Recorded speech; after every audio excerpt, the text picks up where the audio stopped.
Nothing beats a Jet2 holiday. And right now, you can save Nothing beats a Jet2 darling, hold my hand. Nothing beats a Jet2 holiday. Hold my hand. Nothing beats a Jet2 holiday. We've got millions. Nothing beats a Jet2 holiday nightmare. Nothing beats a Jet2. Darling, hold my hand. Nothing beats a Jet2 holiday. Nothing beats darling, hold my hand. Nothing beats a Jet2 holiday. Love Island is the final boss of trash reality TV slop. Nothing compares. I swear to God, I had never watched it up until this recent season 7, I believe it is. I'm gonna go ahead and blame my wife here. I'm sorry, but I would not have watched this show otherwise. No hate to those that like it, but it's just not my thing. Yo, you got lipstick on your face, bro. Do I? Thank you. I was forced against my will. We live in the same house. We sit on the same couch. We watch the same things, okay? I only have so much control. So when I say I was forced to sit through like 30-something episodes of this, oh my God, my brain, it started to melt out of my fucking ears. I'm not joking. This show, it's something else. This is something else. I kind of understand the hype now, why so many people watch it, why it gets so much buzz going. The show is wild. It's unlike any trash TV I've ever seen. In every single episode, every contestant is making out with every other contestant. It's basically a softcore porn with a bunch of like middle school drama. I swear the women of this show had to sign a contract that said in fine print, your ass must be exposed at all times, without exception. There'll be a contest where they have to like go through this obstacle course, but then at the end, you gotta make out, or you have to choose who you wanna make out with, and then the person who's paired with that other person who's forced to make out with someone else has to like watch them make out with someone. And this happens just over and over, and people get upset, and it's just a wild, wild show. This show must be terrible for the mental health of the contestants. Like, I know most of it is probably scripted, right? They're definitely forced to act a certain way during certain like pivotal moments in the show so they can like pump up the drama. For those that have been watching me for a while know that I'm no spring chicken. The old alien's got some gray hairs growing. I got some wrinkles coming in. My back always hurts. My bones creak when I walk. It's not great. On top of all that, last year I had a pretty bad case of kidney stones. It was awful. At first I didn't know what was happening to me. I thought I was dying.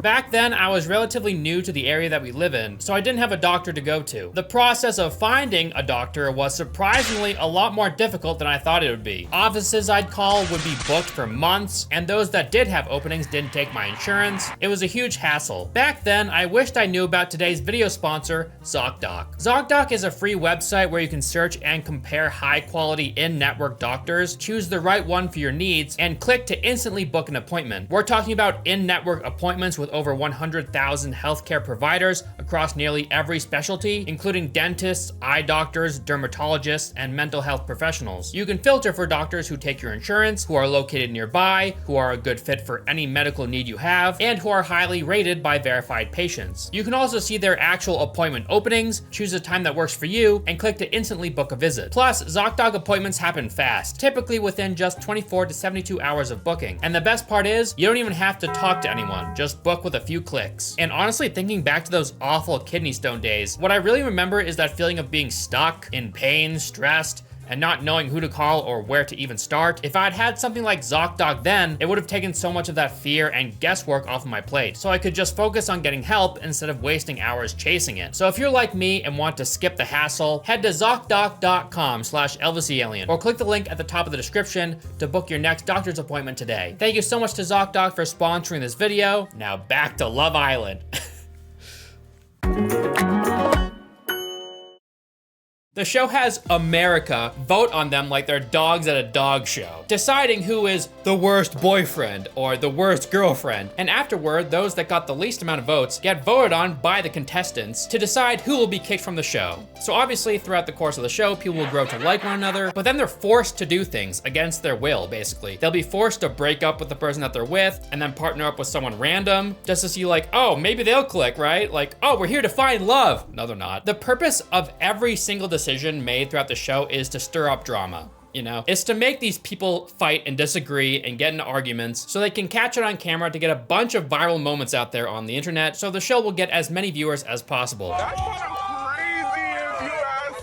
And I know to some degree the contestants must know this, at least they should. Some of them, I don't know. I told my wife I wouldn't bully in this video.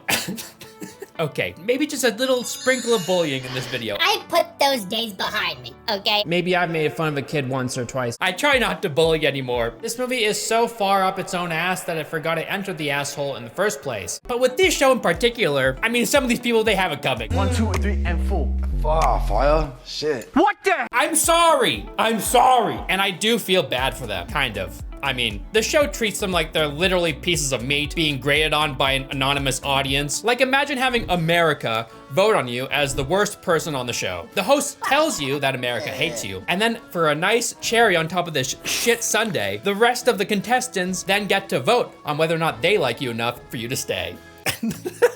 Like, it just sounds like emotional torture, you know? Like, holy shit, I can't believe that people subject themselves to these things. Like, surely the fame that you get from this show can't be worth it, right? Like, the way the show is constructed incentivizes the contestants to act abnormally. Go crazy, go stupid, and maybe make decisions they might not otherwise, you know, in order to entertain the masses. Are you not entertained?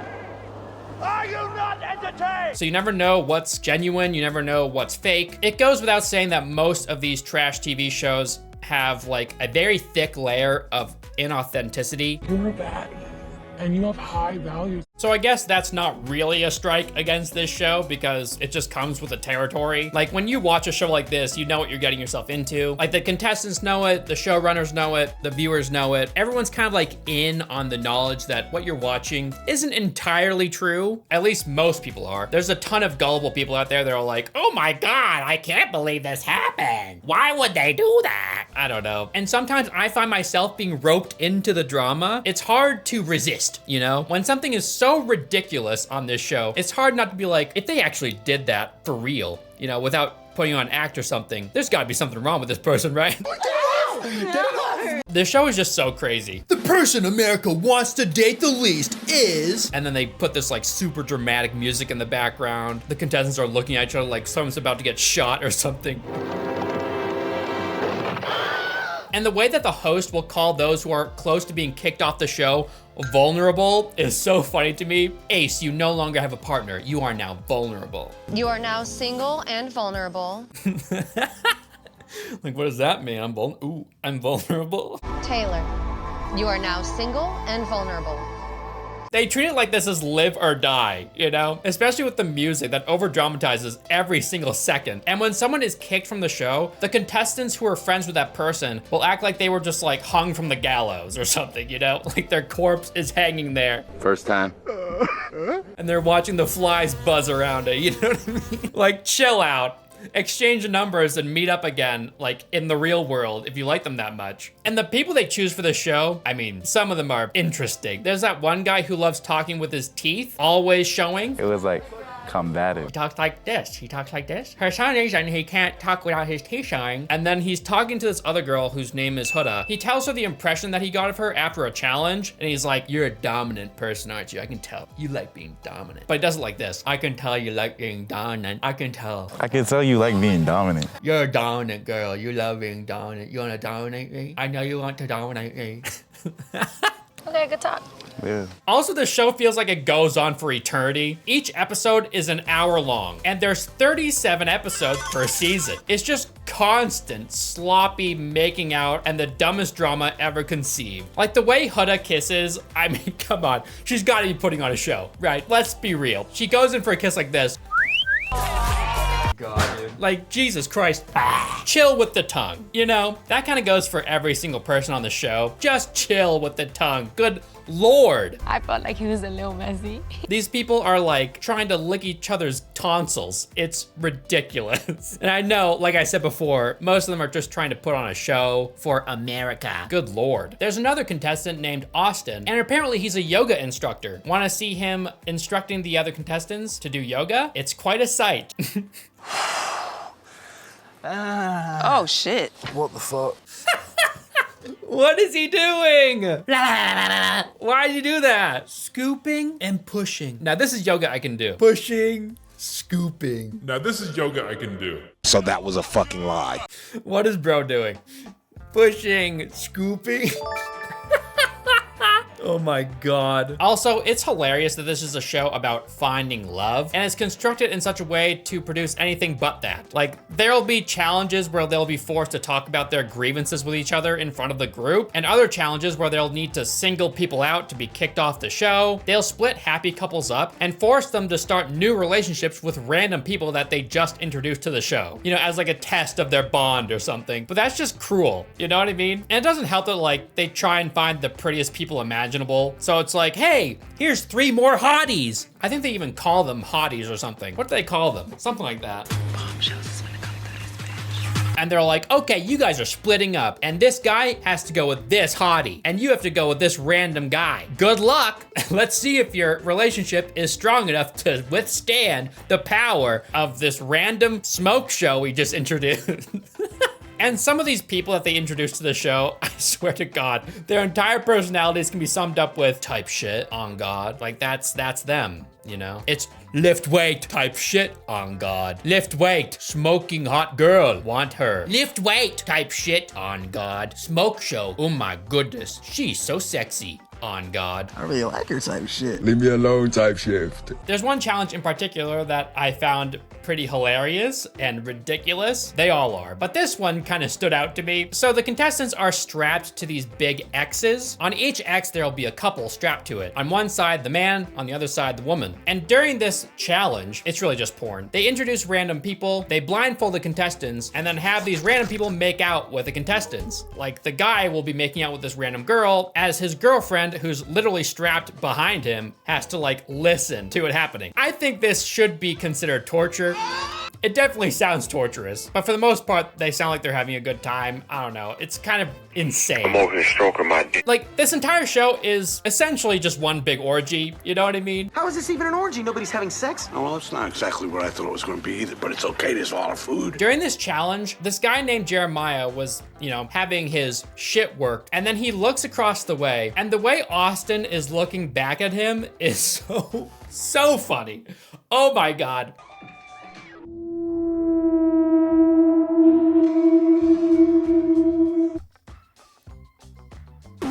Why are you looking at him like that? Why? What's wrong with him? And then they cut to him during this interview part, and he's like, I definitely like to watch, that's for sure. Yeah, I enjoyed watching, that's for sure. There's this thing that happens in Love Island where a contestant will get a text that informs them of something that's about to happen in the show. And whenever this happens, they are forced, like a Chick-fil-A employee, to scream, I got a text!